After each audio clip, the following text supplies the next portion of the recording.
Hello, everybody, and welcome back to the GSL Code S. We're about to get started in Group B of the round of 16, and I'm State. Today, joined with me is Gemini, as Tasteless has the day off. Jemmy, it's good to have you here. How you doing, man? Thank you so much, Stady. Oh, what a nice introduction. I really appreciate that. I regret calling you Jemmy already.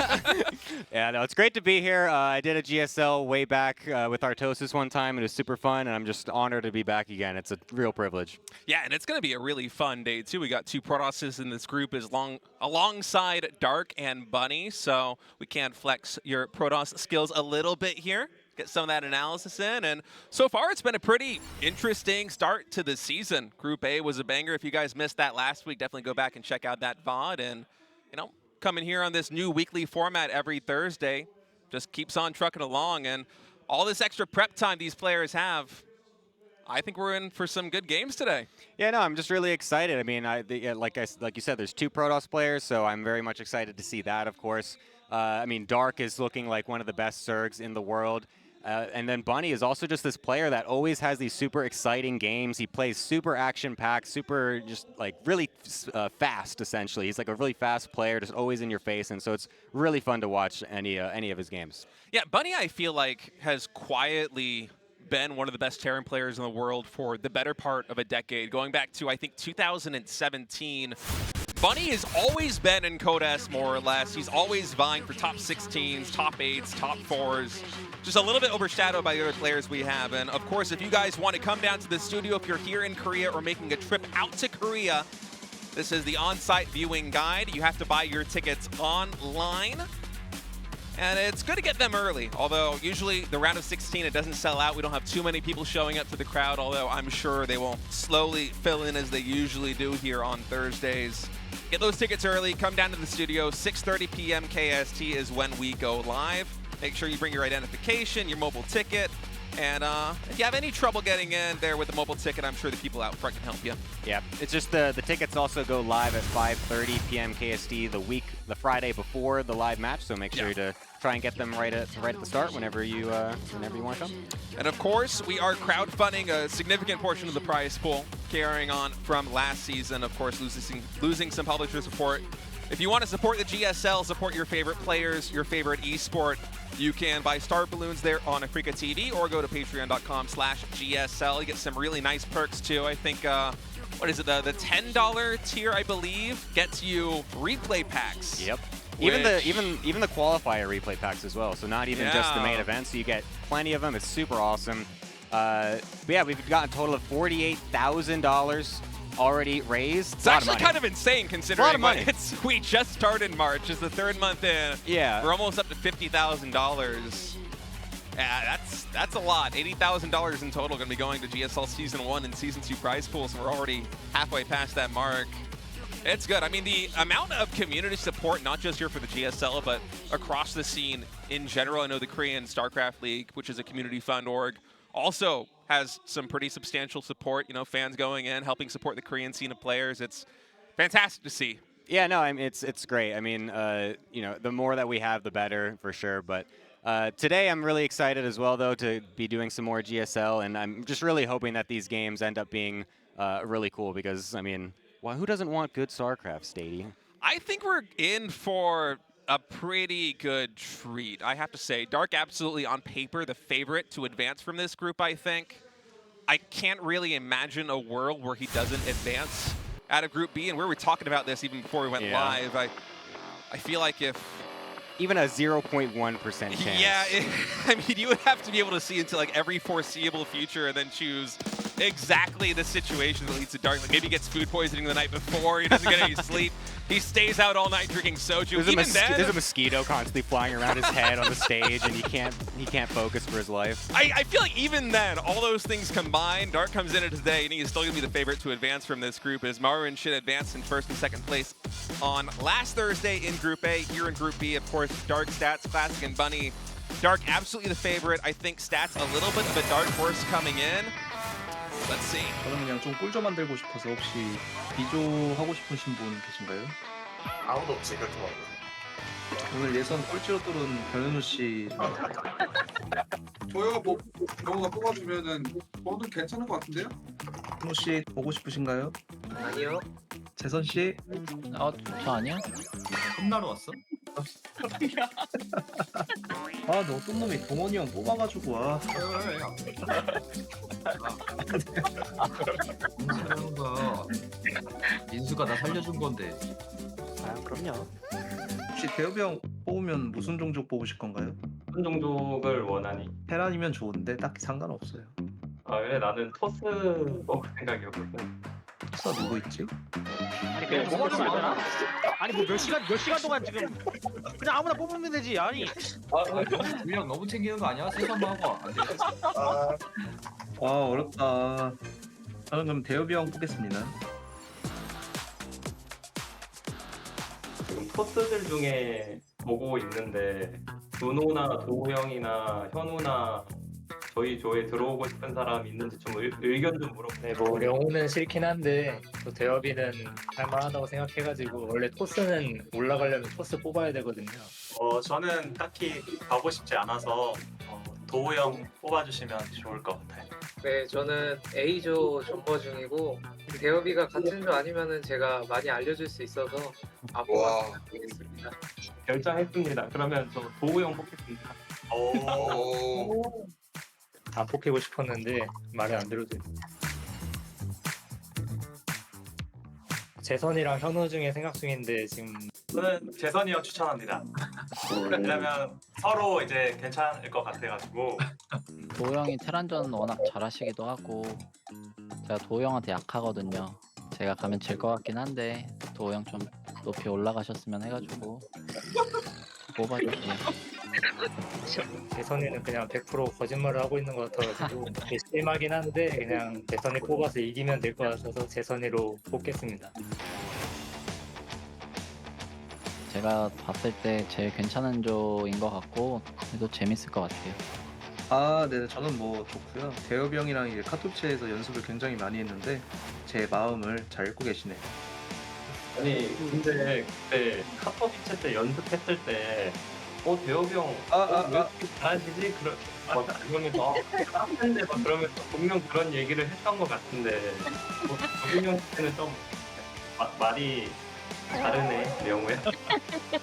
대엽이 형 진짜 잘하시거든요. 진짜로 잘하시는데 아니 영우 나한테 저 얘기 3년 전부터 맨날 하고 있는데 조지병신 먹으면 나만 쳐다보잖아. 영우 세수 한번 하고 와라.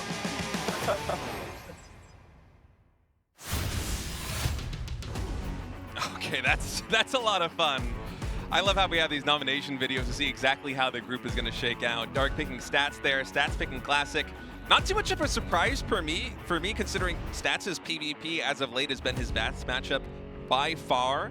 And then Classic actually going for Bunny is an interesting choice. You know, when I was originally looking at the group, I wasn't thinking about how the nominations truly went, but Bunny is one of these guys that I feel like every year at this point can get at least one top 4 in a GSL. So for me, Gemini, that is a surprising pick. Yeah, I'm a little curious about it. I mean, Bunny is someone that really can just throw out some really kind of crazy strategies as well that you've not really seen too much, and it's just going to be a bit difficult to deal with at times. I mean, recently Bunny has beaten Classic in some of the online cups and whatnot, but there's a lot of older matches as well from the past where Classic actually is the one that won most of them. So perhaps he's looking at that and being like, yeah, well, I know it in the past I've beaten you a lot of times, so I feel comfortable enough just picking you today. Comfortable, but I don't know if he's going to be confident. That is a tough matchup to go up against Bunny, but of course, before we get there, it is going to be Dark versus Stats to kick things off, and Dark is coming off a recent hot streak. You know, second place in GSL Season 2. He got top 8, top 4 before, a stunning performance at IM as well. He's been playing out of his mind recently, whereas Stats, you know, ever since he came back from military service, he's really been struggling to return to form. When I think of Stats of years bygone, I think of the best macro-oriented Protoss, the best defensive Protoss in the world. I mean, maybe even StarCraft 2's history alongside Rain from SKT, one of the real legends in defensive Protoss play in StarCraft 2. But coming back, this new meta in Legacy of the Void, he's really, I mean, I don't want to say he struggled to adapt because it sounds mean, but that kind of is true. He really hasn't been able to get the same footing that he had before. Yes, he is qualifying for GSL, but it feels like almost every single time he's out in the round of 16. Yeah, I mean, it's a little confusing to know exactly what's going on with him because we really held him to such high standards. And so, I mean, maybe this is going to be the tournament. This is when he'll finally be able to kickstart it off and really find his form that we were really so accustomed to. Would love to see it. Let's go into match number 1. Dark versus Stats here in GSL Group B.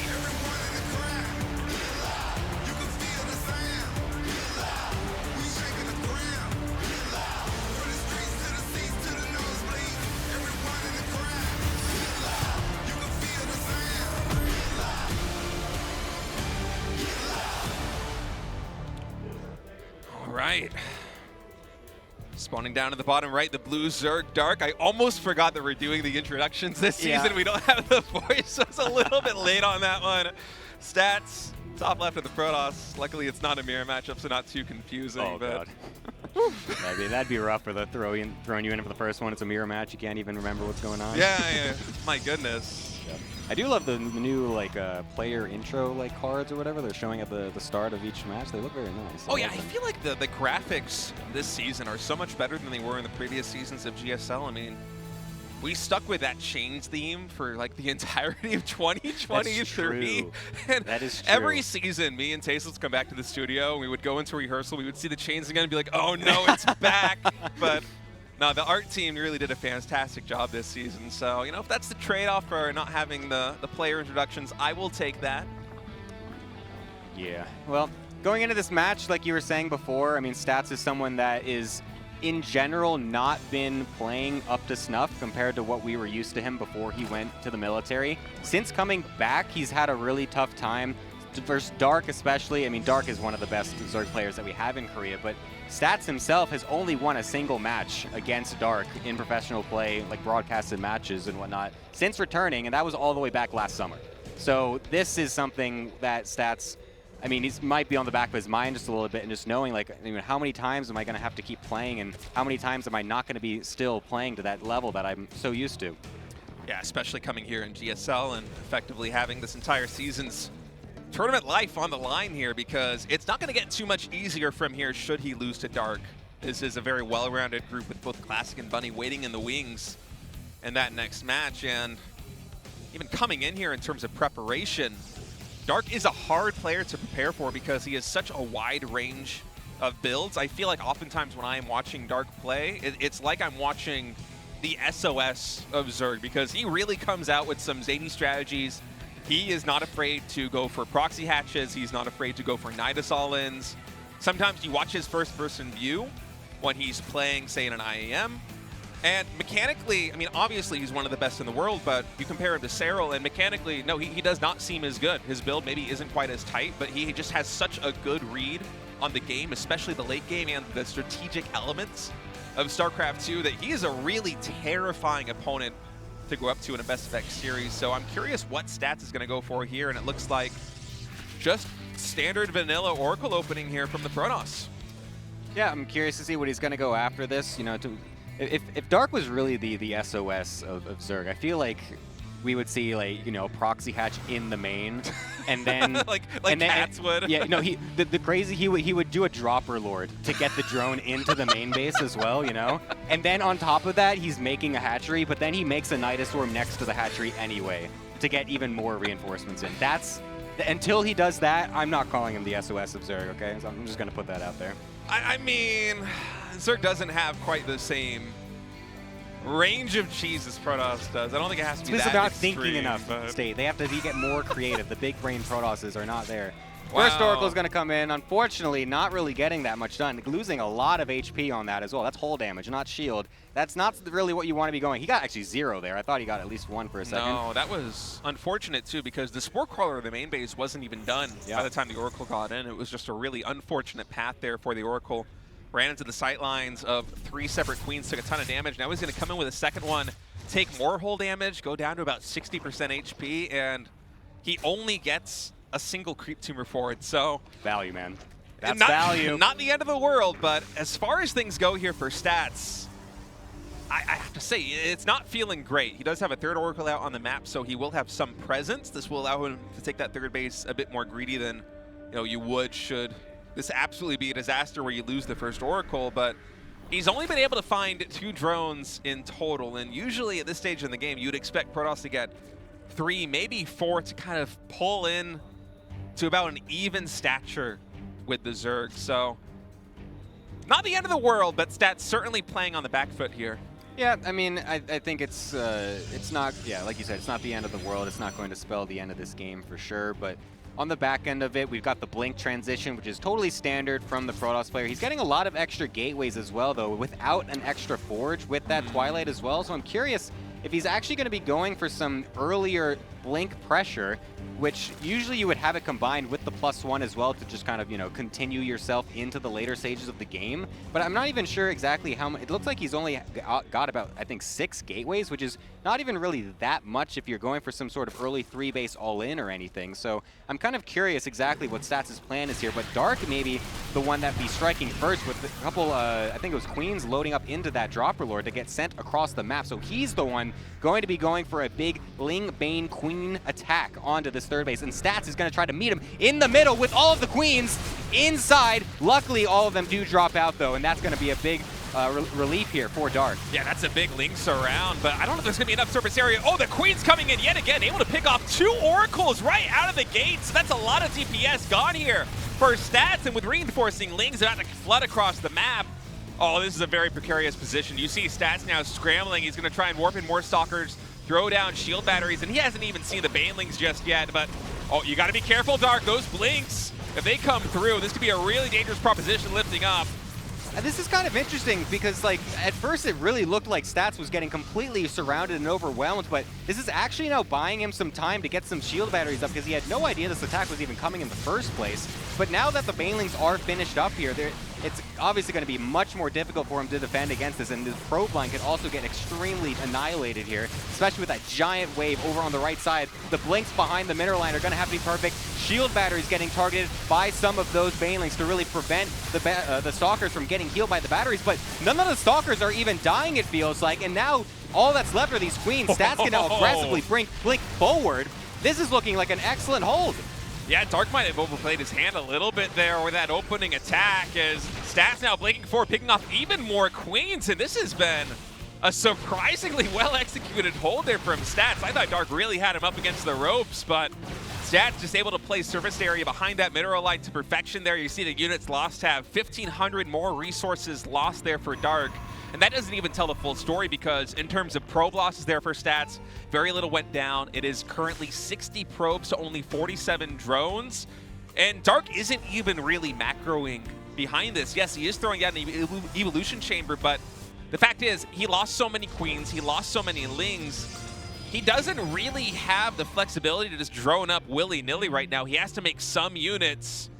And that's going to be more Hydras and Lings coming out on the map. So Dark just poking forward a little bit here with the Zerglings, and actually it's going to be Glaives now coming in from Stats. This really surprises me. That's wild. Who goes Glaive in this position? That's insane. I would never have expected that. I mean, especially after already seeing Banelings, but... I mean, it's like an initial... I'm guessing it's a response to, like... Okay, I think he canceled it. Okay, I think that was a mistake. That had to be just a total miss. But, like, there's... who... Like, I don't know. Whatever. Anyways, the Blink Stalkers are going to come across and try to do some counter damage. I mean, the reason why they're not even able to do some damage here, though, is because of the fact that Dark cut all of his drones and instantly switched into the Hydra transition, assuming that he would eventually get counterattacked by the Blink Stalkers since his all-in did not work. But this is still, sure, it saves him for right now, but is this just stunting him for later on in the game? Because look at his drone count. It's at 54. When do you ever see a Zerg player with 54 drones with a 4th base finishing at 9 minutes in the game? This is not the setup that you want as a Zerg player.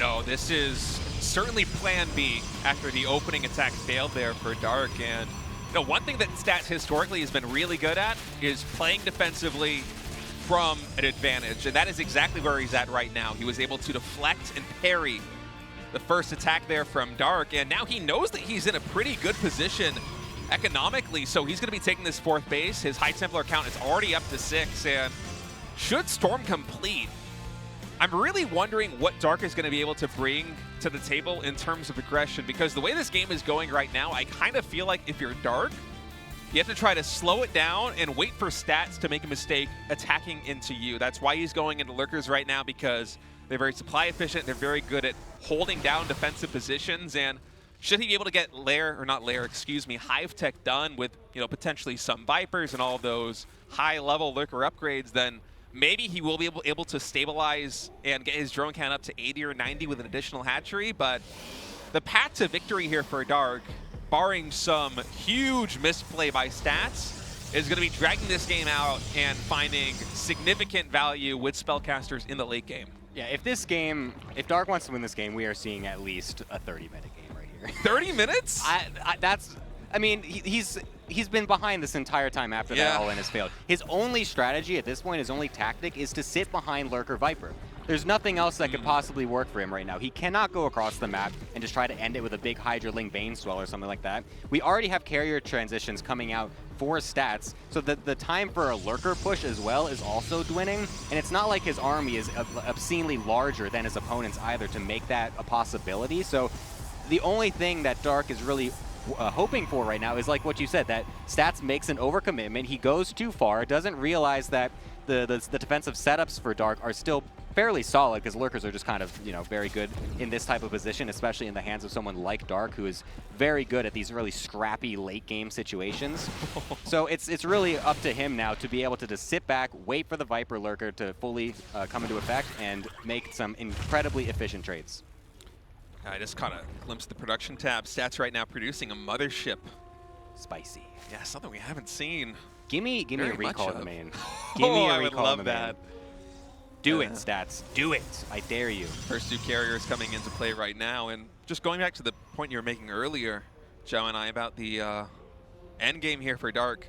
Notably, he doesn't have any melee upgrades. So it is pure range and Carapace. And usually once you get up to Hive Tech, it's Cracklings with 3-3 that really provide a lot of firepower. They can quickly take down bases, even with shield batteries and cannons, unless they're Archons or Templars supporting. But Dark is not going to have that capability in terms of counterattack, and you already see him throwing down a Nidus Swarm. He's going to try and find some ways of sneakily starting to peel stats apart, but I'm not sure he's really going to have the tempo to do that. Even now, stats, he's maxed out. He has those original 6 Templar, which surely by now are all maxed in energy. Mothership is entering the field, +1 air weapons. Stats is also on double Forge, and he is taking his 5th base. So unless Dark can really make some play happen right here with aggressive lurkers, potentially with Vipers, as we do now have 2 on the field, and some Nidus Canals in the main base in the 3rd place, somewhere on the map. It's actually very interesting the way he's going about this. I really like this from Dark. After getting maxed out, just deciding to go across with the lurkers on the right while trying to get Nidus Storm set up both on the left in the main base and also just to reinforce his main army on the right side as well. So this is going to actually still be a bit threatening here as stats, especially because he's actually got, as his army, just a lot of Stalkers. He never really traded them out after making them in the beginning of the game. Oh, nice pull on the Immortal and the Mothership. We'll be able to get a second one as well, killing that off, only getting a Time Warp off. Very useless Mothership. What is it, 350 now is the thing? Minus 350, minus 350, here we go. But there's the nice storms over top of all the lurkers and Hydras trying to come up. So this is the problem here as Dark, is that even though you can still kind of push forward with these lurkers, you still have to be very careful because there's still a lot of storms that could still blanket your army. I mean, yeah, the storms, they did get a lot of damage done, but they didn't really kill that much. They only bruised these lurkers, whereas Stats lost a Mothership, he lost a Carrier, he lost an Immortal to the Vipers, and now there's a Nidus Canal about to stop here at the 3rd. That's 4 lurkers getting burrowed right now. There is no Photon Cannon, although luckily there is an Observer here to detect. But Dark, I mean, he's so good at maneuvering this army, he's going to pounce forward, take down this base here, and that's going to be significantly less income here for Stats, who at this stage of the game really wants to pad that bank on 5 bases. And Dark, from a position where he is playing from behind, taking some really cost-efficient trades and also being able to eliminate a Nexus, is a huge win for him. Yeah, this is great play out of Dark. The ability to split his army up and actually do multi-prong with Hydra Lurker is like not really something I was expecting to see too much here. Sure, you get a Nidus in the main to throw some lurkers out and then you push the side or something like that, but the way that he's bouncing around a lot of these exterior bases as well is extremely impressive. Getting another pull on one of these carriers, excellent pickoff for Dark. I mean, Stats has to start getting a little bit more creative with how he's going for these engagements, and he needs to make sure that he's not just bleeding out units constantly, because otherwise this is going to slowly become more and more Dark favorite. I would say it's already possibly even in Dark's favor, considering the fact that we still have so many Stalkers as the army here for Stats. This is not something that you can really win with a straight-up engagement, as he's going to try to go for it to try to clear some of these units out, but we really need, like, we need more carriers. We need, I think, maybe even some Archons to help out for some of the splash damage as well. So, I don't know. I feel like the Stalker count needs to get bled out a little bit here. Yeah, that Stalker count's been 24 plus for pretty much the majority of this game, ever since he held the initial attack there at the third base. And as you said, Gemini, that is army supply that is not going into carriers. It is not going into Tempest, and Dark, excuse me. Stats finding a really keen opportunity there to blink forward, pick off another lurker of his. Gonna attack here on the right side as well. And one thing that Dark doesn't really have going for him is mobility. So unless he has lurkers, spine crawlers, spore crawlers positioned on these ulterior bases, these counterattacks are always gonna be a threat. But at the same time, Stats, he hasn't really been able to hold on against these Nidus Canals very effectively yet. Luckily for him, the last two Nidus has actually had no units in them. It's a prank!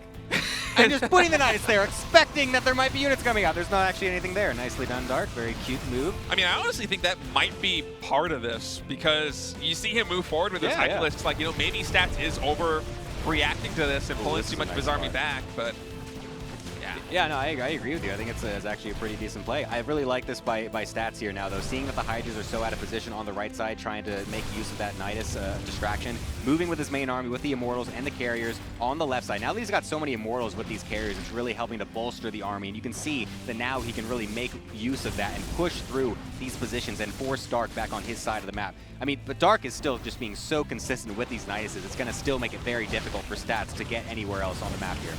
Yeah, and I like that Stats is just using these small groups of Stalkers to try and find any cost-efficient trade he can, because what he really does need to build is a more efficient army. He now finally has an Oracle, so that should help him react positionally to the Vipers and not get caught off guard, because at this stage, you really don't want to be bleeding out any more carriers. You don't want to lose that mothership again. And having Revelation is a critical part of that defense here as the Protoss player, because observers always can get sniped by Hydras and Overseers, and Oracle Revelation is really one of those few abilities that is hard to deny there as the Zerg, and if the Protoss is on top of it, you can track the Zerg army really well. But the fact that we still haven't seen any Tempest from Stats is a little bit puzzling for me. And carriers, I understand in this straight-up engagement, they do have a lot more firepower, especially with the upgrades, and it seems like that's going to be Stats' path to victory here, is actually Time War popping in. It's going to pair quite well with the Storms, getting some nice damage there, both on the Hydras and the Lurkers. Ooh, that's some really good Templar usage. Those Lurkers are low HP. I would not be surprised if he poked forward with these Immortals. And oh, Dark, a little bit of a miss micro, did not retreat with all the Lurkers, going to lose 2 more there. And Stats actually finding some good damage. So this is great. There's very few Hydras. So many of them died off to those Storms earlier on. This is an excellent position now for Stats to really punish this army. Fungal's coming out of nowhere, though. It's a nice little Fungal there, but when there's not that many Hydras there, or even Corruptors to capitalize on it, the Fungal is not very useful right now. Oh, that's a huge Fungal, though, Gemini! On 4 different carriers, and the Hydras are going to creep forward. They should be able to get 1 or 2 of these. It felt like that Fungal lasted forever. 3 carriers go down, can he get a 4th? No! Saved by the line of Sight Blocker, but that was an incredible win there for Dark, and one that he desperately needed after losing that hatchery. Yeah, that was excellent timing from Dark. All of his Hydra reinforcements coming right when that Fungal hit to really pounce on those carriers. Very nicely done by him. It's going to really kill a lot of the momentum that Stats was about to start building for himself, because he was actually getting really good trades over on that right side. Killing the base, at least, is a very good it's just good to be able to get that in the first place. So it's not like the world is totally over for him just yet, and he still had a very solid bank built behind all of that as well. So he's able to rebuild. It's still going to take some time, though, and that time is what will now allow Dark to get more Infestors, get more energy, more Vipers, and really make it so that way this army cannot die. Yeah, Dark is really investing heavily. Pretty much every expansion he's taken, he's maxing out the geysers. He wants to play that really high-tech Zerg style, and those Lurkers are in a tough position to push themselves out from, as the carrier count is dismally low. Mothership gonna get yoinked again. I mean, I gotta tell you, It's nice we have the patch because he's saving 200 resources every single time it dies, you know? It's only minus 300, 300, right? I'll be honest, man. These motherships have not been hitting. I'm going to be real. The one on the right side with the time warp, it did pair nicely. I suppose so, you're right. With the storms, but yeah, they really have been quite a miss thus I just far. find it so funny when he pulls it in and you just see the panic. He's just like, quick, do all the abilities, time warp, cloak. There's no units under me, but I'm going to cloak them anyways. Like, yeah. It's like really funny. Yeah, it is a little bit fumbling, but I mean, Dark is just playing this position so well. It is really tough as Protoss, especially if you don't have Tempest, to hold on against this Zerg composition when they push here on the top right side, because they can, with Lurkers, siege down that base there in the middle. They can pivot up to the base around the 1 o'clock position, as we see Dark moving in right now. And without the range of the Tempest being able to threaten the Vipers at all, we lead to situations that we've seen time and time again, where motherships, where carriers, where immortals get abducted, and Dark takes cost-efficient trades. And this is a nice counterattack for Stats, once again hitting this mining base, but on the back foot, he is losing 2 Nexus back at home. He's getting reset back down to 4 bases. Only 2 of them are really mining.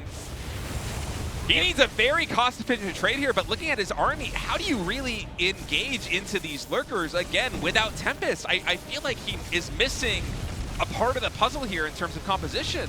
I mean, if he doesn't get that, he needs some sort of flank to surround this army. Otherwise, going in at one angle is going to spell absolute doom for Stats, doing storms on top of the Hydras whenever they try to poke close, but that's about all the energy he's got left.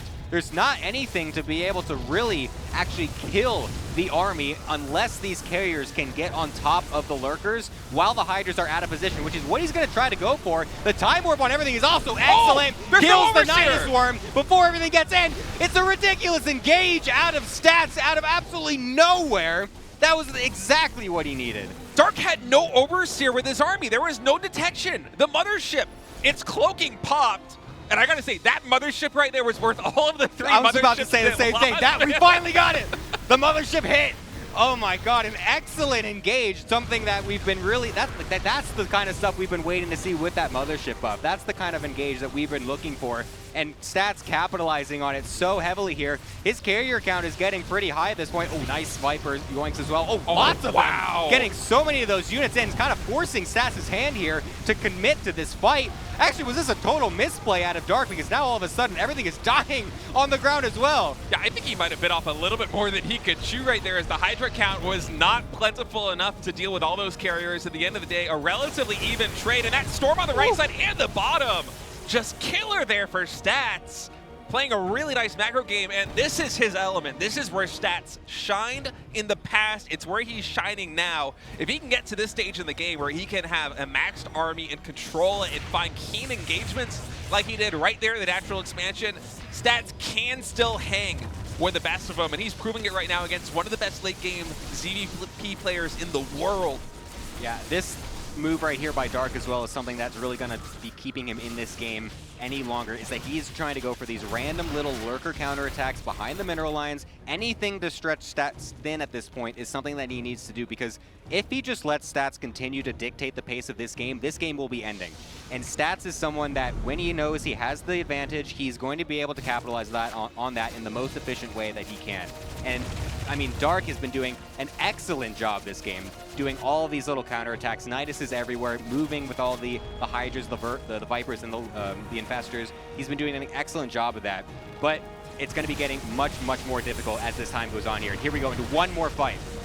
There are double-digit carriers on the map right now, Gemini. This army is looking so potent in a straight-up engagement, because Stats right now is sitting at 45 probes. And okay, Stats, he's going to pivot to the triangle third here for Dark. It's already almost completely mined out, and Dark's going to be able to use that opportunity to push forward here on the left side in a kind of pseudo base trade situation. But that means there's very little anti-air back home here for Dark. It is just the static defense, and if Stats realizes this, he has the potential to move in. Those Infestors, they're really low on energy. Yes, the fungal is great, but there's no follow-up. So Spore Crawlers now are falling here for Dark. Yes, he is able to take down the best mining base there for Stats, but suddenly the static defense back at home is getting dismally low. It's just pure Hydra right now.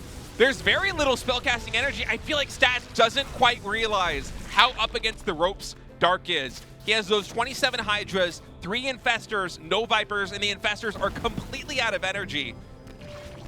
This is still very tricky, though, for Stats. Even though his army is gigantic and it's extremely lethal, he still has to be very careful because one misstep and these Hydras could actually shred a little bit more than you expect, especially if the Lurkers are close enough to get a massive line shot onto the Templar. And you saw it right there. Stats was about to start to go for the engage, but the Lurkers stepped a little too far forward as the Hydras were coming back, and it really did force him off. I kind of wanted to see him go into the main with the carriers even, to like really force everything off, and I think that would have been a really good play. But the problem here now is that this army that you see from Stats is going to, it might just be about what you get, essentially. He is finally now mining that middle base quite comfortably, though. He was really unable to take that for basically the whole game before this because Dark kept attacking it so often. But losing that left base and all the probes there has really stunted his economy. The problem on the flip side, though, is that Dark himself doesn't actually even have economy to begin with. So I think we might be getting what you want, Gemini. That mothership is going into the main base. The army is collapsing here in the center. It all gets recalled. We are in the main base, baby. Circumventing the static defense, holding the main. And this means that Dark is going to lose all his critical tech. No more Vipers out of that hive. The double Spire is here. The Hydralisk Den is here. And Dark knows he is in trouble. He's going for the counterattack. This base here is undefended for Stats. But all of the tech for Dark is getting wiped off the map. There are still no Vipers in play here. This is going to be a really rough base trade for Dark's point of view here. I mean, oh, nice recall. Just comes right back. And that's why, State. Yeah. That's why it's such a tough base trade, because he can't actually kill everything in time before the recall comes right back. You recall once with the Mothership, recall back again. The Storm Drop coming in from the Warp Prism. He gets almost every single Hydralisk. That is all the anti-air there for Dark. We still have 10 carriers on the map, and I think Stats might have just done it. The army supply for Dark now dwindling below 70. Doubled by Stats. And Stats in a big upset here in game number 1. I think he has the chance to close this one out, man. It is getting so close to the end. Just a few more steps is going to push up the ramp. Microbial Shroud right there on the Lurkers. Cloak coming in yet again. The Spore Crawler, the only detection. Stats, he takes it out. I think this might be it. GG, and man, what an upset here in game number 1. Stats was able to hang on against the Baneling Ling Queen Drop attack in the third base, and from there he played an immaculate game. You know, there was a hiccup here or there, but against Dark, there's always going to be those situations, and honestly, a really surprising turn of events. He played one of the best macro PvZs we have seen in Korea in a very long time, and now it is match point here in the first series of the day. That was wild, dude. I mean, we love seeing Protoss win, obviously, because we are Protoss players, but that was just some good StarCraft that we just witnessed right there. That was a crazy game. The fact that it did start with that Bane Ling Queen attack as well, by the way, like, you would not have possibly guessed that if you just tuned in the last 5, 10, 15 minutes even of that game. A total roller coaster of a match right there. That was absolutely incredible. Stats showing the form that we are so used to seeing him from years past, finally shining through again. Will he be able to actually do it in game number 2? I want to see so bad if he can close this one out.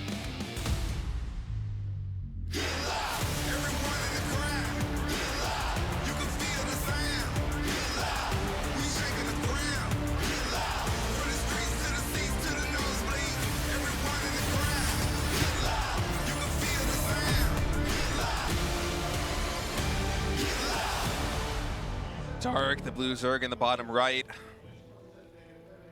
Spawning in. Man, I really don't have the timing to break these things down just yet. I need like a stopwatch or something, I'm telling you. Yeah. They gave such little showing the stats in the top right there. They're got like the little, they're messing up on their timings as well. I don't know. It's a learning process for everyone here. We were coddled for a decade. Favoritism.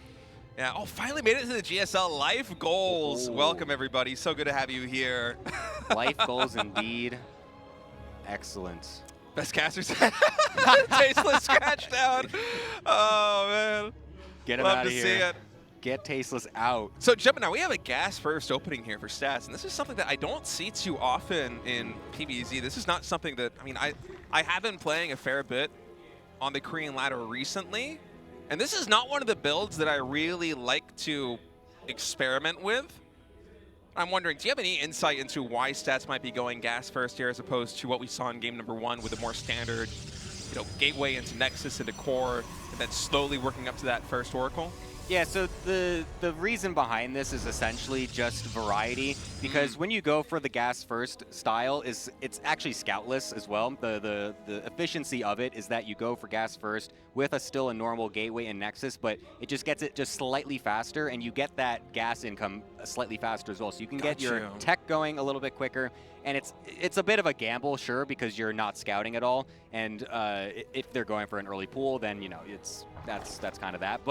But at this level of play, the ability to be extremely versatile in the minute differences of your builds is extremely important, and in PvZ especially, it really actually dictates a little bit more than what you would normally expect, viewing from a an outside perspective or just a ladder play or something like that. That was a 4-second faster Stargate coming in from stats, so that is value, buddy. That's what we're talking about. I wish the viewers at home could see the face you just made when 4 seconds. Oh man, you don't get that. You don't get that in your ladder games, man. You look like Salt Bay, like about to sprinkle, about to sprinkle the steak right there. It was.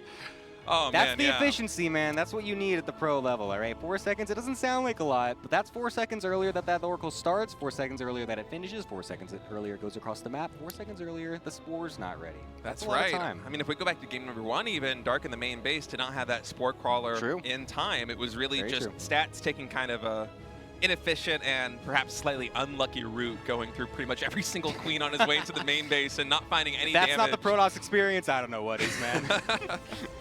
And it'll be 3 Adepts as well. So first two going to shade across the map, and that Oracle, as Gemini pointed out, going to be popping significantly earlier than it otherwise would. And there's yes, no those 0 scores even on the production tab here. Oh yeah, what is going on here with Dark? Quite late, just gonna try and play a queen-only defense here. Very interesting. This could come back to bite him if he gets caught out of position. Yeah, I mean, the queen positioning still is going to be very important here. He's got them placed very nicely over in the natural, so Dark knowing exactly what he's doing. He's not just making no spores just because he's a dummy. Yeah. He knows that he's going to be able to have queens in position, but much better control here from Stats this time. Gets 2 on the way out, so not bad at all for him.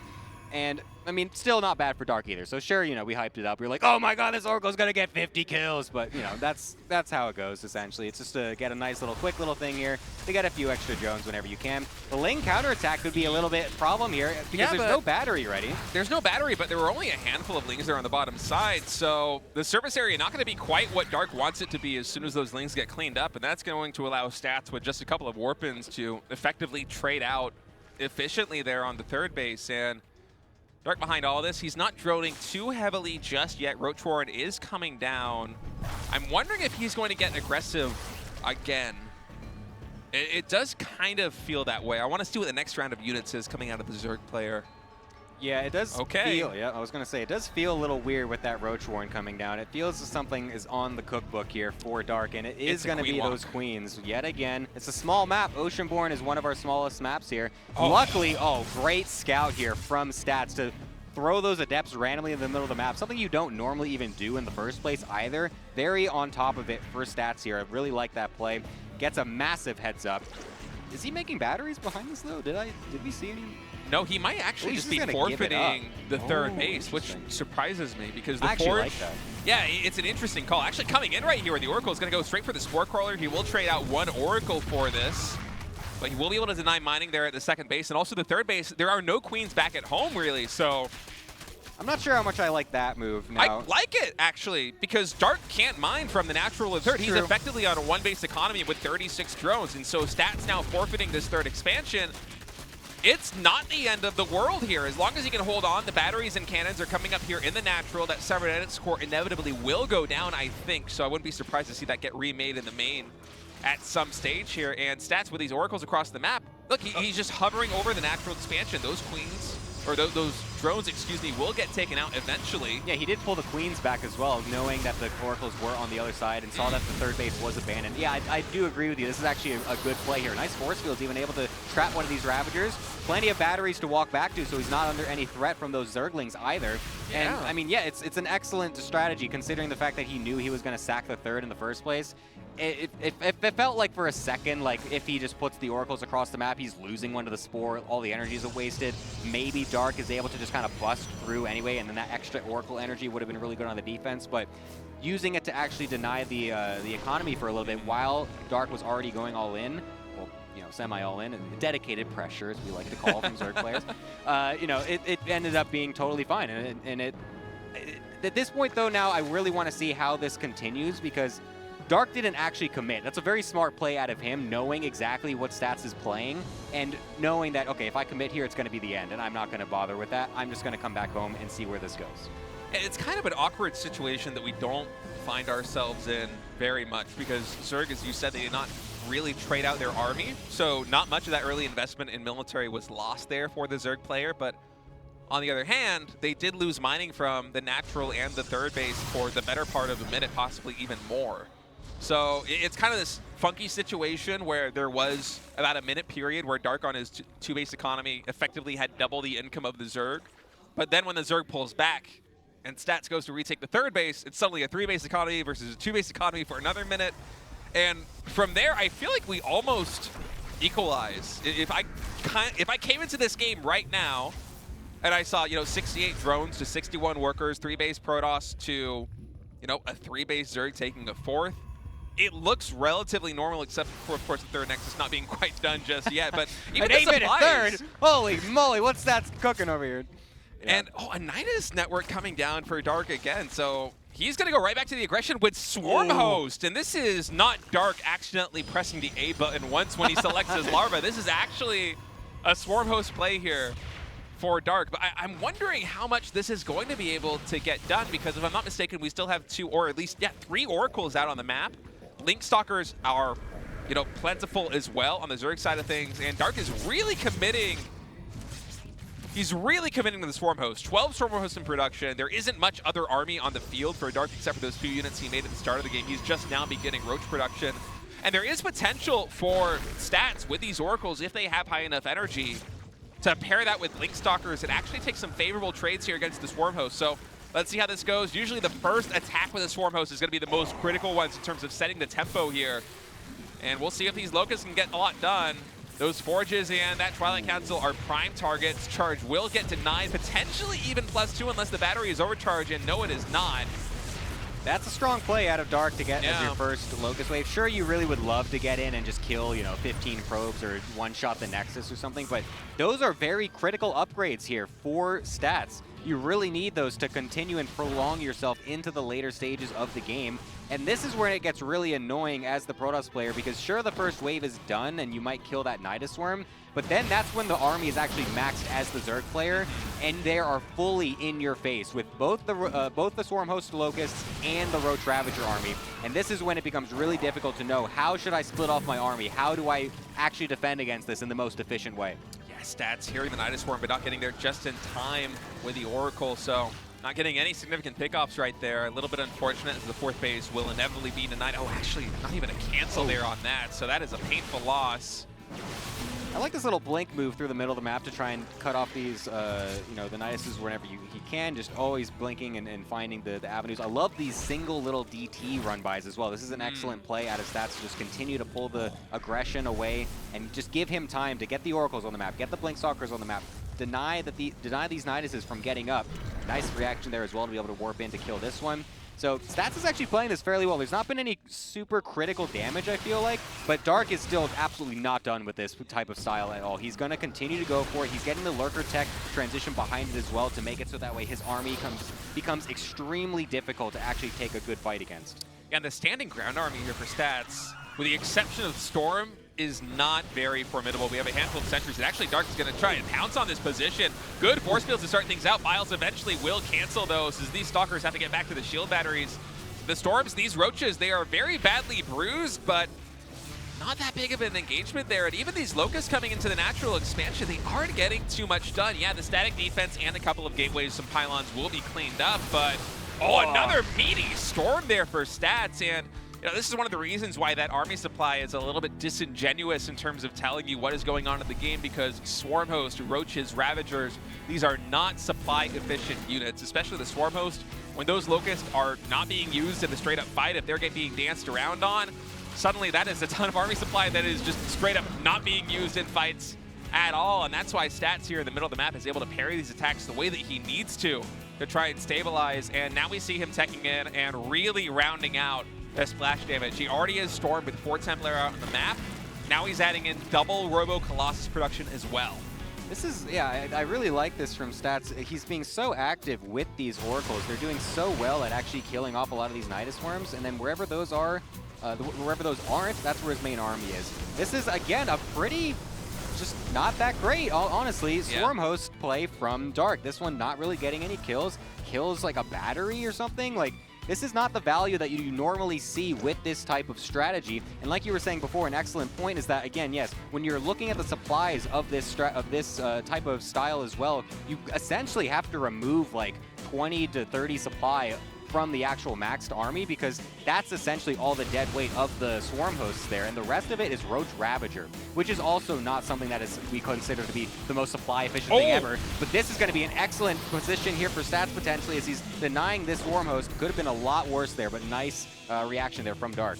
Good recovery by Dark, only losing I think 1 or 2 Swarm Hosts there, and that will open up a bit of a counterattack here at the 4th base. Stats has been struggling to mine from this base efficiently for a really long time now, as more Locusts are going to come into the natural expansion. And I gotta say, Stats, his army, straight up beats Dark's pretty hard right now. There are no Vipers on the field. The first Lurkers are entering the fray, and I mean, that is kind of the ultimate ground unit there for Zerg. That is how you solve the Protoss problem on the ground and force them to go into Sky Toss. So luckily for Dark, that tech is now coming online, but Stat sees it almost immediately upon moving out, and he still has those 3 Oracles, all very high in energy. Revelation is in the cards. Yeah, I mean, I'm still just so surprised at how well Stats has been dealing with these Locust waves. He's been extremely good at them, even just keeping the units as far off to the edge as possible. That +3 denial is actually quite good for Dark, and I really do like that. So that's going to be something that really helps him later on in this game as well. Going for a big push now with the Lurkers onto this 4th base position. The Mothership has no anti-air to deal with, by the way, so that's free to continue to cloak. If we can kill off that Overseer as well as Stats, this could be an excellent engagement, just like that last game that we saw. But he's just going to go for it anyways. On top of everything, the Colossi are doing an excellent job from afar, even doing a counterattack at the same time to get inside the base. Is this enough for Stats? Yeah, the Oracles come back, clean up the rest of the Ravagers. A lot of drones go down there in that base for Dark, and oh, I thought he was going to get a ridiculous little surround there, but not quite. Not paying attention, I guess, with the Stalkers, unfortunately. But sure, I'm curious about this fight, because it seemed like for a second it was going to go really well and we were going to clear up everything with the Colossi and the cloaking, but then it seems like Stats' army supply just kind of dipped really heavily there for some reason. I think it's the fact that he doesn't have charge, because he had about 12 that's zealots. True. I didn't even realize that. 12 or more zealots with their army, and if they were able to charge forward and mitigate the splash damage there on the Lurkers, then suddenly it becomes a lot easier problem for him, and it's actually those Swarm Hosts are just going to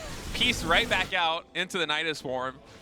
So the Simpsons gif right there, yeah. Him walking into the bar and just turning right around. And I'm actually wondering if charge ever got restarted, because I did not see it on the construction tab right then. I don't think that it just completed. I think he straight up doesn't have it. Oh, there's a stasis trap on 6 Lurkers. Couldn't capitalize on it. So sad. Oh, that hurts. That could have been a huge pickup there for Stats, and oh my goodness, this Lurker count actually getting out of control right now. Splash damage on the Colossi is getting a lot done. He is able to pick off the forward Lurkers, and the Storm is quite good there on the Hydras, but again, we don't have any Vipers, I think, on the field here for Dark. So the real danger here for Protoss is when your units, your high-tech units, start getting yoinked into the Lurkers, and he doesn't have to deal with that just yet, but still, this Lurker army is very formidable on the ground.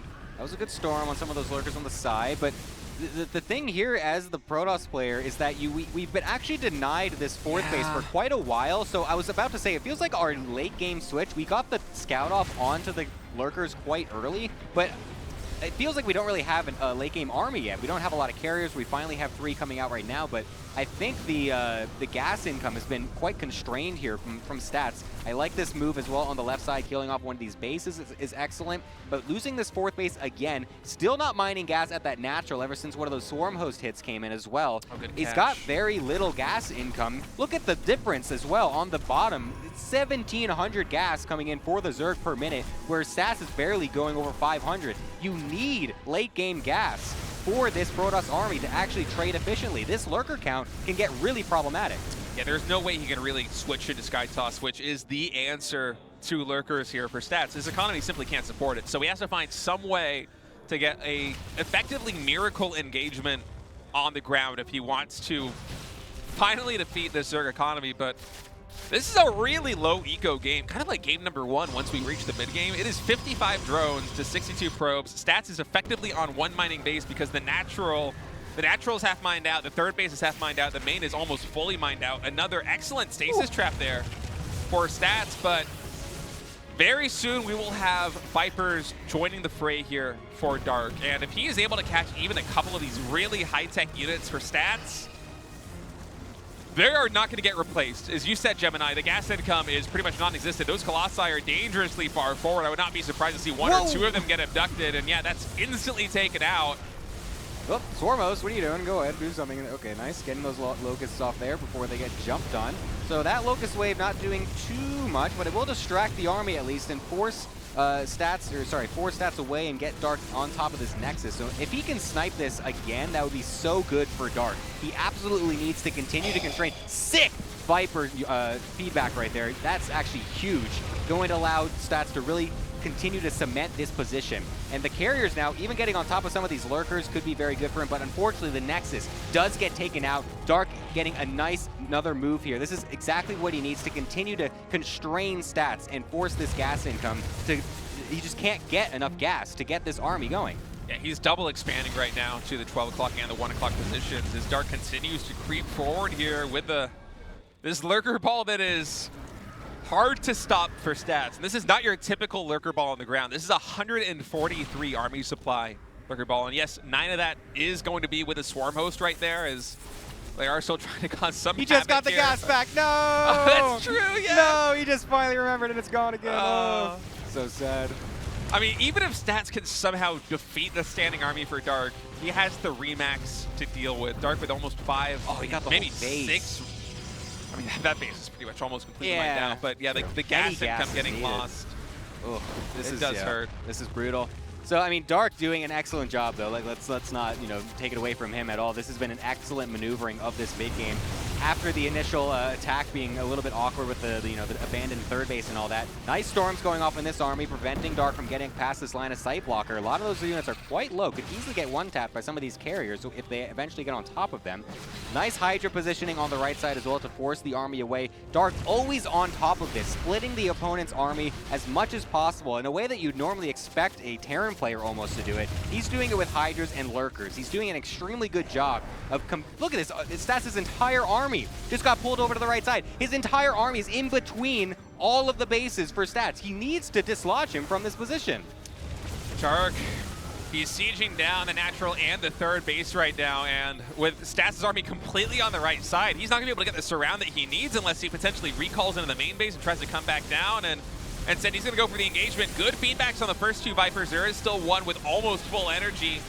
Lightning Cloud does get dropped right there. Time Work is going to try and slow everything down. The cloaking Mothership does get taken down by the second abduction. Immortal's coming in, finding some really nice connection on the lurkers, but I mean, the supply there, yes, it was a decent trade for Stats, but his economy simply cannot support a Remax. He has barely more than 1,000 res in the bank right now. These Zealots are going to warp in, get vaporized by the Locusts, and once Dark finalizes this Remax, I think he is going to come in for the killing blow because he has basically been playing.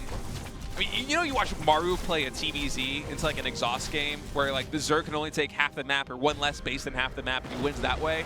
I feel like Dark basically just played an exhaust PVZ, but he exhausted his opponent on 4 bases. Yeah. He could never secure a 4th base for more than like a minute or 2. And his economy was basically completely shut down. Dark just had complete map control. And we're going to go to a game number 3. That was a brilliantly played game by Dark. Yeah, no, that was excellently done by him, like you're saying, just completely suffocating Stats in that game at that point. I mean, the decision earlier on to back away from the natural, seeing that Stats had pulled away and just said, okay, no, I see this coming, I'm not prepared, I will just hunker down to my nat and I'll try to send the oracles over to do counter damage. And he just pulls right back. He realizes, nope, I'm not going to get any damage done. This is going to be too difficult to get inside. And then just playing a very passive game, making sure that he gets all the right moves, and then once he has his army, he pulls Stats apart, denies all the gas income, and just lets himself slowly take that win, and just very well played by Dark there. Stats with a masterful game number 1. Dark fighting back with an equally beautiful game there in game number 2. And now it's match point here in Group B. Dark versus Stats. Winner of this game is going to the winner match.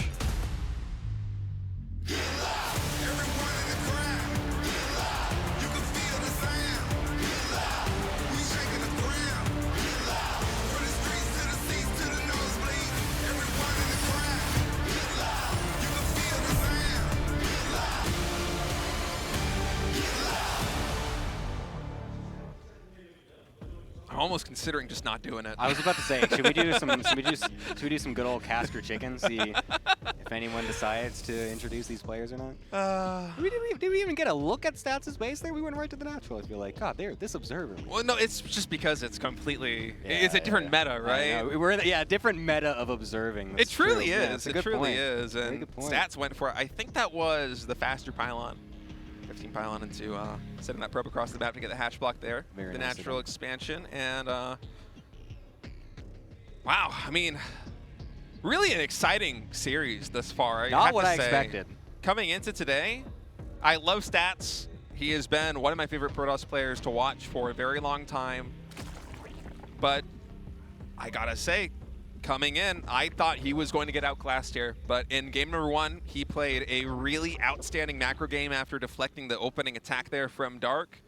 And even in game number 2, up against the ropes, a lesser Protoss would have fallen apart much earlier than he did. You know, the first Swarm Host volley got a lot done in terms of slowing down the tech there for Stats. It got the Twilight Council, it got one of the 2 forges. Eventually an assimilator went down, and the gas income there for Stats was also squandered a little bit. But after that, Stats did a pretty good job of dealing with the Swarm Host and the Lurkers on the ground, especially considering how long it took him to actually get up to carriers, because really Skytoss is the answer to Lurker Tech. If you're trying to play Protoss at the top level against a Lurker Tech Zerg like Stats was there for the majority of game number 2, it's almost like playing with one hand tied behind your back, because you don't have the toolkit that you really need to defuse a lot of these maneuvers, but he almost made it work. You know, there were some good engagements there from him, and if these first 2 games show what Stats is capable of this season, there is a world where he advances out of this group into the round of 8. Yeah, it's not something that I was expecting to see coming into today, but looking at these games he's playing very well. Granted, PvZ is definitely the matchup, I think, where he finds the most success overall upon coming back. So against some of the other players, even though this is Dark of all players, it's still, you know, it's probably one of his better shots to get a solid series win. Whereas, you know, Classic, he's had a hard time versus him. Bunny, he's had a hard time versus Terran in general. And so, you know, just the fact that we're seeing such good play out of Stats in this game, though, it makes me hopeful. I'm really hopeful that he will actually be able to come back and show his former form, and we've seen it so far in this series. So really excited to continue to see him throughout this day, but we are still in this match, so we have one more game left to go here. It's going to be yet another Oracle opener out of Stats here. We'll see if this is able to get anything done, but I don't expect to get too much really, because it's, you know, it's just the first Oracle. Oh my God, but there's nothing in the wall. Yeah. We just completely glossed over the fact that there's been a couple sneak around lings get sent across from Dark, and Stats is not prepared at all for this. He is as literally as prepared as I was, and so now, unfortunately, we'll have to scramble to defend against this. Keeps the Oracle home to help deny these lings, but now this will also allow those 2 Adepts to get into the other side of the map.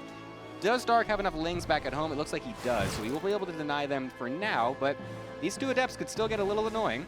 I don't think we're going to find too much done. I really hope he cancels this Shade, and yes, he does, but this is kind of a disaster for Stats already, and you might be looking at this and be like, okay, well, no probes really went down, a little bit of mining time lost.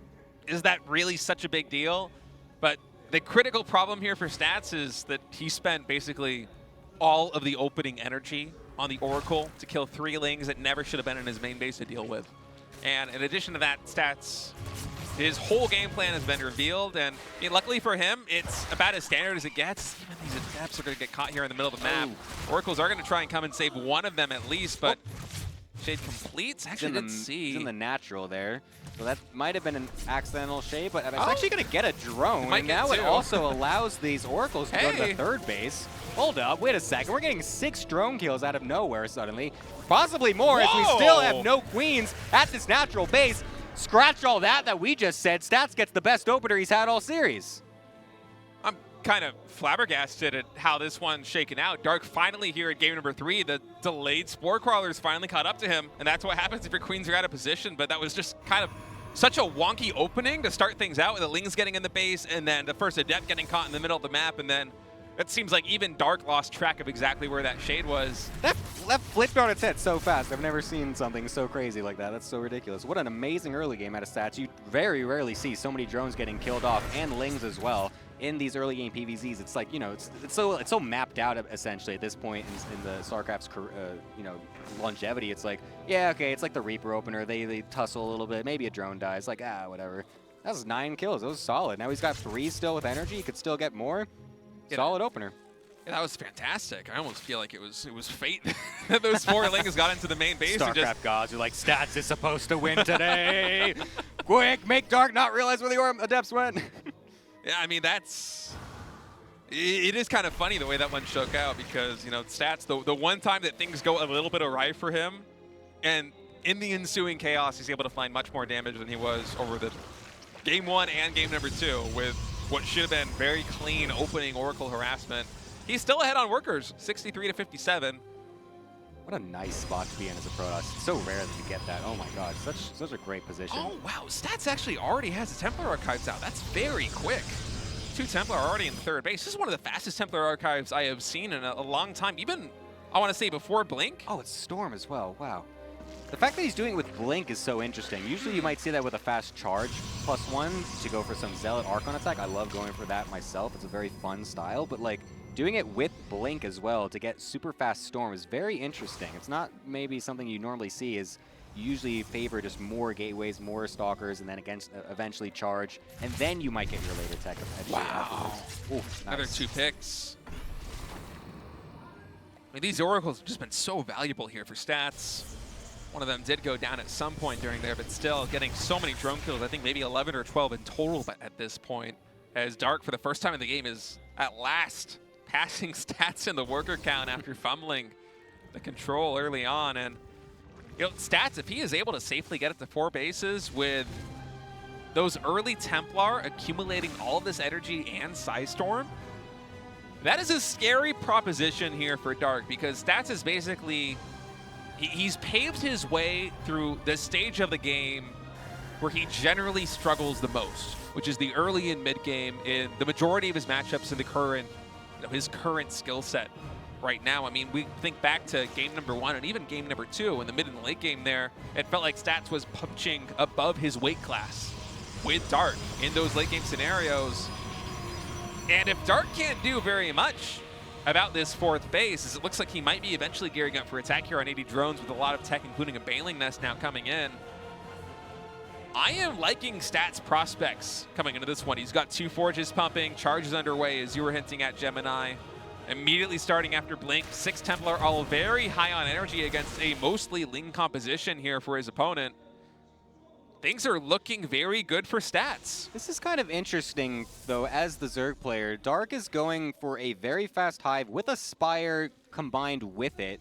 He does go for Mutas. Okay, I was wondering if he was going to be going for some kind of, like, super fast Broodlord attempt because he saw how fast, like, the Templar were out with Blink, and, like, maybe there's just going to be a small army and I can just kind of pounce on it or something. I don't know, but the fact that it is Mutas is also, again, still very interesting. And an Ultralisk Cavern with it as well, with Adrenal. Ooh. This is a wild strategy coming out of Dark. To go for Mutas at this time against a Blinkstalker opener with Storm as well. And it was also a Stargate opener, so it's not like this is like one of the Twilight into like DT drop and Blink things either, where Mutas really do shine. This is a weirdly timed Muta transition, and then to go immediately into Ultra Ling afterwards, this could be very interesting if it actually finds its mark. All right, well, Mutalisks are going to come into the natural expansion now. No fun on cannons. His Stats is certainly going to be caught off guard by this. Oh, and the double Immortal gets canceled there on the Robos. He is reacting to the Mutas, And that is actually huge. A Fleet Beacon immediately gets thrown down. That is potentially for Phoenix range, as Stats does not know how heavily Dark is committing. And let's put ourselves in Stats' shoes right now. He has only seen Ling Bailing. It's been very heavy on the Lings. He doesn't know where the gas has been going here for Dark, and so it's kind of a scary proposition. He might be thinking that there is going to be a swell of Mutalisks coming in after this, and he's trying to play his hand as close to the vest as he possibly can, throwing down more cannons, more shield batteries. But the fact that he canceled those Immortals against what will soon be an Ultra Tech with a ton of Crackling Bane, oh, that is scary. This is a really nice style coming out here for Dark. It's very important for Stats to pick up on this as soon as possible. I think he's already started to do so, like, because we do have some Immortals already on the production tab. Nice defensive setup here for Stats. The Spainling run by, not doing anything just yet, but the Immortal production has resumed, and that's extremely important for Stats. I think he's realized, like, okay, there's no extra mutas coming in. It doesn't look like we're trying to go for any extra harass with them, so he's picked up the pieces, realized that there's something else afoot here, and is starting to prepare for that next step. And so now it's on to Dark here to see what he can get done with this Ultra transition. And I love that Stats uses that Fleet Beacon to build a Mothership now in this situation, because I actually really like the Mothership in this situation. There's no Vipers, there's not a lot of anti-air, you haven't committed a Sky Toss. Time Warp against Lings and Ultras like this, with some Roaches, especially Banelings too, that could be potentially one more tick of Storm every single time he throws it down, and that can vaporize the army that Dark has on the ground if the control is there for Stats, and especially if he's able to catch Dark out of position. So in terms of army composition now, we have 6 Archons, 5 Immortals, still 6 High Templar, very high in energy. If Stats doesn't get caught off guard, if he's able to take the engagement that he really wants, I love this for him. Yeah, this is actually a really nice setup. I like that the Mothership is here now to provide cloaking. Unfortunately, it wasn't in the right position, so it doesn't actually get the cloak denial to save too many Prozer, but not the biggest hit in terms of economy. This is a nice little snipe, though, getting off this 5th base with these Roaches. Roaches that will become very useless very quickly here in this later stage of the game. So a nice little pick off. The Mutas also just eventually finding their death is, you know, totally fine for Dark's POV. He just wants to get more Ultras, more of this late game army set up. But I feel like he still doesn't really have the correct army that he's looking for. Because sure, 4 Ultras with 3 about to spawn is very strong, but I don't think Stats is unprepared for this. That's a lot of Stalkers and a lot of Immortals. Stalkers are actually pretty decent against Ultras if they can find some hits onto them, but this is a pretty big misstep here. Letting all these units just walk into the natural, getting an Immortal for free here as well is pretty nice. This is going to pull Stats pretty out of position, but and also a nice cancel on his 5th base. So this is a nice move for some units that are completely useless at this point for Dark. Yeah, this is Dark trying to optimize his army composition right now and get some good trades while he does it, and he accomplished that task. But I wonder, okay, it's going to be for Broodlords. So Dark behind all of this, I almost feel like he forgot that he went Mutas because he made a second Spire. Oh, did he? He made a second Spire, and we still haven't seen, you know, him start up on Flyer Attack 1 and Flyer and Flyer Carapace. So a little bit surprised by that. The Broodlords are in production now. I was wondering where the Scrubbers are going to go. Oh, actually, a Nidus Canal on the main base. Those are only 2 Ultras. The second Nidus should be able to come through as well. There is not enough energy on that Nexus for a recall. More Ultras coming in. Of course, they are able to deal with these stasis traps. They do not affect the Ultras at all. Those Ultras will eventually get cleaned up by this army, but I'm wondering how much more Dark has to throw into the main base. We haven't gotten a look at there at the Nidus Canal, and really there's nothing in it. So it's just this Immortal up against a couple of Ultras.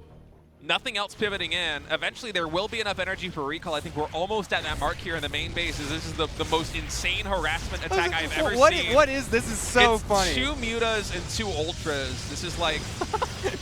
It's like one of the attacks you would see on like a box art where it doesn't make any sense. It's this like is a box art engage, right? A box art harass. That's what this is. Get the Fleet Beacon! What the? This is the best 2 Ultras I've ever seen. How are they? Why are they in the main base? What are these things doing here? They're getting more damage than any mass lurker or Ling flood I've ever seen. Do you remember a couple of years ago there was kind of this meta tactic that a lot of Protoss players would go in where they would have 2 Immortals and a Warp Prism and try and snipe production buildings for the Zerg in the late game? Yeah, there it is. This is like, it's like the Zerg equivalent of that. Like, I'm going to Nidus in their main base and put 2 Ultras and right-click the Templar Archives of the Fleet Beacon. Like, what are we seeing? They'll never expect it. They won't have the prepared defenses. It is we're laughing, but it is a good play. There are 12 ultras on the field right now, and Stats is a purely ground army. I don't even know if he has really caught wind of the Broodlord transition that is waiting in the wings for him, because his anti-air is mostly Stalkers, and with Infestors soon to be entering the field, this fight could go poorly for him. Now, if Stats is able to get the Dream engagement with a wide arc of Archons, with Storms on everything he needs them to be on, there is a world where he's able to win it straight up against the Broods, but unless he gets that engagement, and now he sees the army here for Dark, he's already bleeding a ton of Archons out. Kind of a slow response there to retreat from Stats, and yes, he will be able to deal with this attack in this base, but not after losing 15 probes. Oh, an ultra attack here. We missed this at the top left. 20 probes getting killed off in an instant. 25, it keeps going up. We're down to less than 2 base economy out of nowhere. And from Stats, this is incredible play out of Dark, seeing everything out of position. The whole army was split off to try and attack over there from Stats. The Bling Bane on the left, the Ultras on the right. Excellently done. That's a massive blow to Stats' economy. There is a silver lining to this, because Stats' army composition right now, he is not going into Tempest. He is not taking up to what he needs to deal with the Broodlords. He's going to try and beat it on the ground. So the fact that he is going down to 50 workers, he might have a chance if he's able to get enough units. His army is massive right now. Look at that portal count. That's insane. You're going to put Ultras into that? No shot. Yeah, there's no on the production tab. There's none even on the field at this point. No, I think you realize that there's so many Immortals and Stalkers. Ultras are going to be useless at this point. So many Lings, so many Banelings, getting Infestors as well to lock down the Stalkers so they cannot blink underneath the Broodlords is vital here for Dark. The Broodlord count is getting pretty... the Infestor count is also insane. It's at 11. It's Broodlord, Ling, Infestor, and these Storms are nice the to Templar soften getting them up. stuck! Oh my god, sure they get some pretty good Storms from the back, but that's a lot of Templar to suddenly lose. There's no more on the field at this point. He does have 3,400 gas. That is a great... Isn't Protoss awesome? Oh, I love that feeling. It's like, oh, you lose all your Templar? Like, oh, wow, I wasn't spending gas the whole game anyway. Sick, I can replace that. The thing is, I'm looking at this fight, and Stats, he has incredible upgrades. He almost has 3-3-3, which is phenomenal, but... I can't remember the last time I had that in a game. There's so many. You remember the Templar guys? You can't warp them in. Oh my god, it's died! That's right. Oh my god, I didn't realize. He never remade it, and so he remaxed on other gateway units. Oh my god, that's actually huge. He can't feedback any of the Infestors. I mean, the Storm obviously, but that's a massive mistake to make. I mean, just a crazy chaotic game. It just, you don't normally have two Ultras killing your Templar Archives in your main base, but damn, that is a difficult thing to have happen there. Excellent movement by Stats, regardless though, to see the hatches on the left and the right, and to be able to pick those off without any of the army next to them. So he's still making moves, still trying to find openings on the map wherever he can to still grind Dark down, because his economy has been going pretty well at this point, but the bank is I mean, it's pretty big, actually. I was going to say it's not the biggest, but I was just looking at the gas differential. But this could be pretty big as well. Oh, no, the Stalkers not realizing it. The Broodlord's on the perfect high ground position. Immortals as well getting trapped. Ooh, this is getting a little bit rough here for Stats. Oh, he just used recall, too. He's going to have to recall with a mothership if he wants to get those units out of there. That's actually a good play, though. Is he going to do it? That draws all the Broodlords out of position, though. Yeah. So the rest of the army is completely on the other side. This could be a pretty big moment for Stats. He needs to push the throttle here to get into this base, because these Broodlords are going to take forever to get back onto the other side of the map. Dark, realizing this, just frantically sending Lings across anywhere to hopefully deny Stats, or distract him from getting over here. Infestors coming in. I feel like we didn't get over here quite quick enough. The Infestors are now really starting to push this back, and Stats doesn't realize, he doesn't know where the army is exactly. He can't fully commit there. A bit of a missed opportunity, I would say, from Stats. I feel like this base has to go down. It's such a missed opportunity not to kill it. Meanwhile, attacking there on the left side. If only those oracles were tagging the Broodlords, he would have had the complete information he needed to make that call and go for both those bases, because frankly, Dark should be down 2 hatcheries right now, not just 1, but some really brilliant maneuvering right now. It's still a potent army for Dark. And we have to keep in mind that those Infestors, not only are they high energy, they also have Neural Parasite. And what does Stats have a lot of? Immortals, and Immortals counter Stalkers. So that's they also really, counter themselves. They also counter themselves. But really, Stalkers are the only tool that Stats has to deal with the broods. If True. Dark can find an engagement where he can neural parasite even just a handful of the immortals and just start shift clicking down fungal stalkers, I mean, Stats' army is just going to get obliterated off the map. I feel like if we were to take Stats' army and Dark's army and put them like in a map editor with no terrain, there is a world where Stats can win it, but with all the choke points on this map, Nice feedback there. I don't know, man. Yeah. This is really scary. I don't think he's ever going to get the surround that he needs. And so he's doing the next best thing, which is to maneuver around the map with 2 groups of armies. These Immortals are going to surely focus fire down these Ultras and do their best to take good trades. And not that bad, actually. If these Immortals survive, and yeah, 3 of them do, Dark needs to respond to this. And his mineral bank is getting very low. It's been a slow grind. This is an awkward engagement. It's actually killing off the Lings. I thought those Lings were going to come and just deny those Immortals completely and just, you know, just completely kill them there. But ends up getting still some decent trades here. The Lings will eventually push this back. But I still feel that was like a big army, though, from Stats. I don't know if how much I like losing all those units. 2 Immortals as well is pretty big, considering the fact that Dark was also starting to remake some of those Ultras as well. It's very useful to have in the army. I'm just trying to look at this and realize what is the actual end game here for Stats, because he is completely negating, or completely ignoring, I should say, any air transition. He's locked in on the ground. And at this point in the game, the longer that this goes, the more better it gets for Dark from his perspective. His army will always outscale a ground army better. And, I mean, sure, Stats is doing an excellent job of doing these split pushes here, completely taking Dark by surprise, you know, leaving units here, leaving units there. Massive Baneling run by coming over here. We'll actually get on top of these Stalkers and should help to clear some of those out. Where are they going? they don't connect on anything. They just walk by everything. That was a little funny, but we'll eventually connect onto those Stalkers, so pushes those back. And again, these are not really the, you know, you can't afford to lose all these units constantly as Stats. His mineral income is not that high. He doesn't have a huge bank. He's got a bunch of gas, but not that much minerals. Stalkers still cost a lot of minerals. And so this army needs to stay together, I think, for Stats to actually get some big punish, because he doesn't have a late game transition. I feel like he's playing this the best way he possibly could, though, because you're right, he doesn't have a late game transition. He's doing the next best thing. He's saying, Dark, at this stage in the game, we have mined out so much of the map. If you want to expand, you need to expand to the top right corner. You need to expand to the bottom left corner. It's true. What can you not do? You cannot send Broodlords to both those locations, because if I collapse on one of them, you lose half your army, you lose the game. And so Stats is just using his superior mobility right now to basically play whack-a-mole with all these expansions that Dark is taking. He sees the Broods, he immediately bounces back. Yes, this base will go down, but there isn't too much. Losing the Archons could be painful, but look at the bottom of the map right now. We don't have a shot of it just yet on screen. Now we finally do. More expansions going down from Dark, and if Stats can continue to whittle down this army and trade out these units, he's starting Stargates again, and the Fleet Beacon. He's going to have 3 Stargate plus Fleet Beacon soon. Tempest are potentially in the cards, and if he's able to continue to minimize the economy here for Dark, eventually Dark will not have the anti-air, because right now he is none.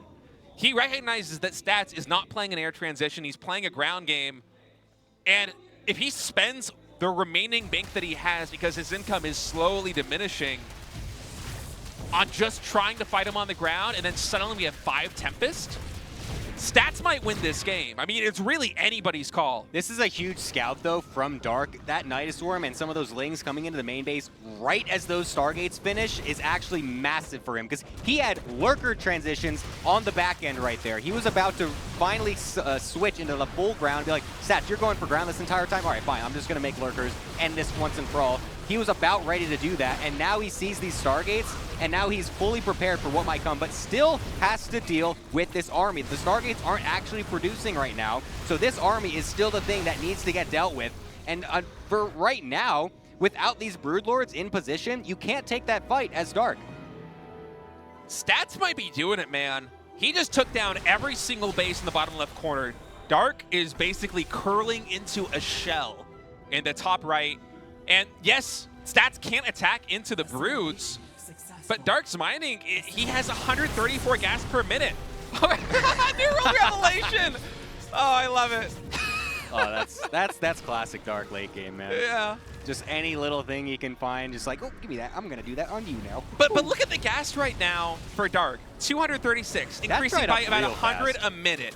Stats has a 5k gas bank. Recall going to be coming in. He's now attacking the main base because he sieged the Brutes in the middle of the map. He can take down this hatchery. And I don't know if the ground army here for Dark is enough. It's not a very good connection. The Immortals are focus firing down the Ultras. There is no ground support, no Lings. The Queens are low on energy, so Transfuse is few and far between. And even the Infestors got there a little bit too late.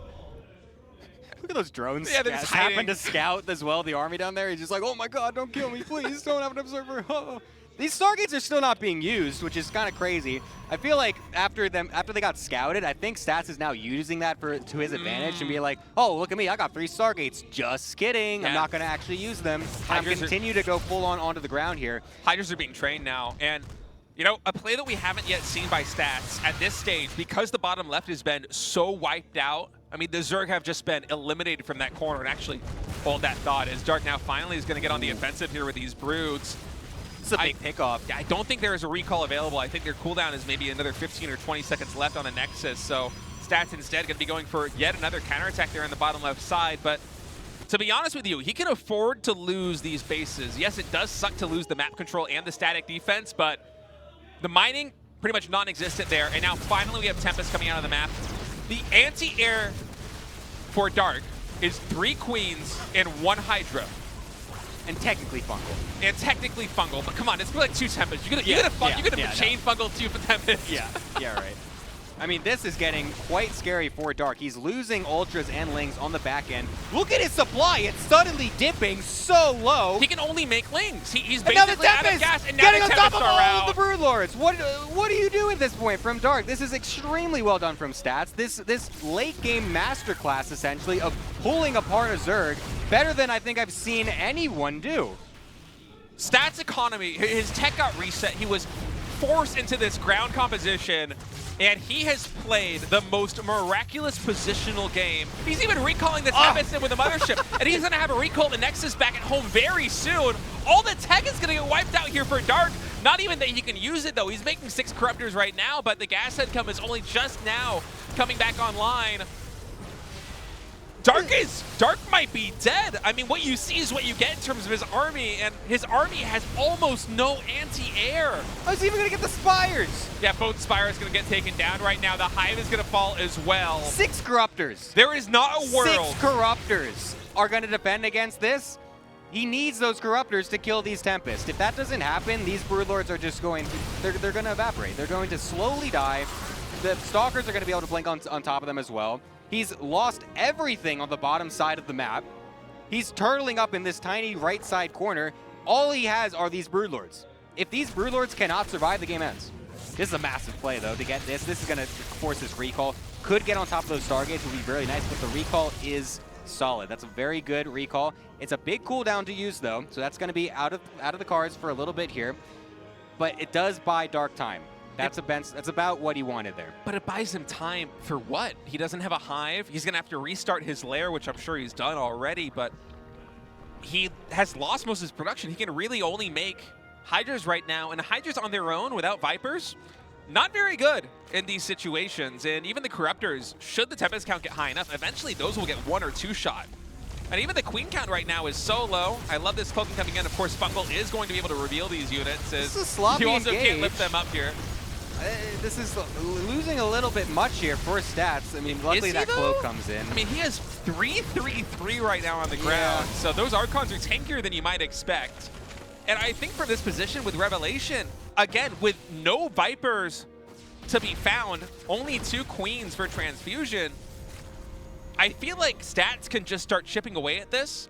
And what's even more problematic than that for Dark is that he has lost effectively all mobility. He has no minerals, he has no gas, he's making some Lings, but the counterattack is not going to be enough. Stats almost has free reign to start macroing down here in the bottom left. Now, some Lings are going to try and stop that because Dark does have it on his radar that this is an issue he needs to deal with at some point. But I feel like we're starting to see him really bleed out here. And I have to say that Stats in this series is using recall better than I think almost any Protoss player I have seen in the past couple of years. Oh yeah, it's been absolutely incredible. And it's because he's going the Mothership every single game. And Yeah. we were kind of making fun of No, it dude, from at first in the beginning. 'cause These the first- motherships have become so clutch at this point. The first 3 were terrible, and then like the 5 he made after that have been all so good. Yeah, it's insane. Oh my god. I mean, this is just so good from Stats. This is such an amazing way to play this late game. You don't see this. You don't see this type of style being played in this late game. Goes around the side as well now to take out this position. That's one of the only bases left for Dark. Dark brings his army to the bottom left to be able to deny this. This is the only mining base, though, for... Oh, no, he does still have a little bit more at that vertical third base there. Yikes. Oh, that's a bit of a misrally, and oh, that's a bit... Okay, there's nothing really to capitalize on Good thing, so... good thing you have +3 shields, buddy. Yeah, good thing there's only 6 Corruptors on the field as well, so unfortunately they try to get brought over, but they just get zapped away by those Stalkers and Tempest. I mean, this is getting really difficult for Dark here. He only has a few Infestors as well. A sick fungal on top of literally the whole army, but you have nothing to capitalize on. Look at the Broodlords trying to get close. There's a Cloak and a bunch of Tempest right there. They can't even retreat. Goodness. He can't get away. All of the Broodlords are the only thing he needs to stay alive, and he can't keep them alive. I mean, this is once again Stats identifying all the Hydras are the bottom left. He blinks forward. Tempest are focusing down every single Broodlord. The Broodlord count is down to 2. And now the ground army here for Stats seems insurmountable. He has a 5K bank in his main base. Dark is doing everything he can on the other side of the map to try and get Stats under control, but I simply don't think he can beat this army. The force field at 30 minutes in the game is keeping his natural alive. When do you ever see that?